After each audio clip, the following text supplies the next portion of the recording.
mais on arrive quand même à dégager des consensus. Et au Sénat, j'ai travaillé pendant 2 mandats et j'ai fait passer la loi sur les lanceurs d'alerte en matière de santé et d'environnement. Je viens de... Non mais rassurez-vous, Sapin est passé derrière 3 ans après, il a tout cassé, mais bon, passons. J'ai entendu tous vos ateliers jusqu'à présent sur les urgences.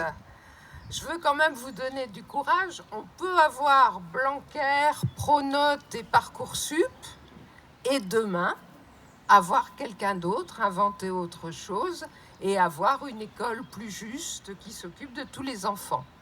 Loin de chez nous, ils ont eu Trump sur les urgences démocratiques, merci, mais ils ont quand même réussi maintenant à avoir Biden.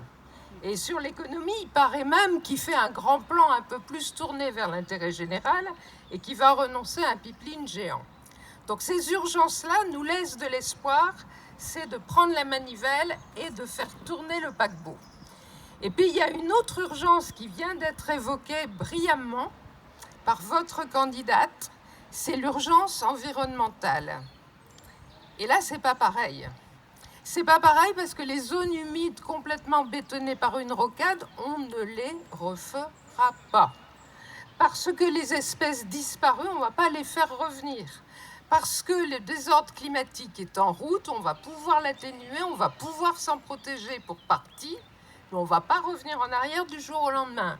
Parce que les sols paillassons pourris de mécanisation et de pesticides, on ne va pas inviter les lombrics à revenir dedans tout de suite. Ils vont dire pas d'accord. Nous, on reste dans le petit terrain d'à côté. La baisse inexorable du niveau des nappes phréatiques, ici que vous envisagez d'aggraver avec les bassines, on ne va pas remonter le niveau.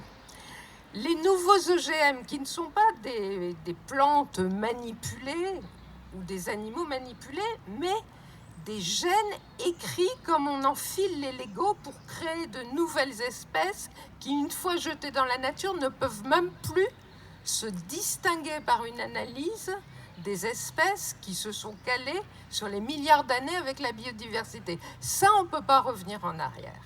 En conséquence, c'est l'urgence la plus importante parce que c'est la plus difficile à corriger et c'est là qu'il faut mettre le paquet et c'est là que les propositions qu'on vient d'entendre sont tout à fait fondamentales. Et les compétences d'un département, rien qu'avec les collèges, pour veiller aux cours de récréation, pour revégétaliser, ou avec les EHPAD, pour veiller à ce qu'on ne construise plus jamais un EHPAD qui n'ait pas des arbres partout autour et des ventilations de qualité au lieu de climatiseurs, par toutes les politiques sociales qui peuvent aussi s'occuper de santé-environnement, par tout le bâti où il faut continuer à faire des diagnostics amiante, car il reste de l'amiante et la rénovation thermique la met régulièrement en évidence.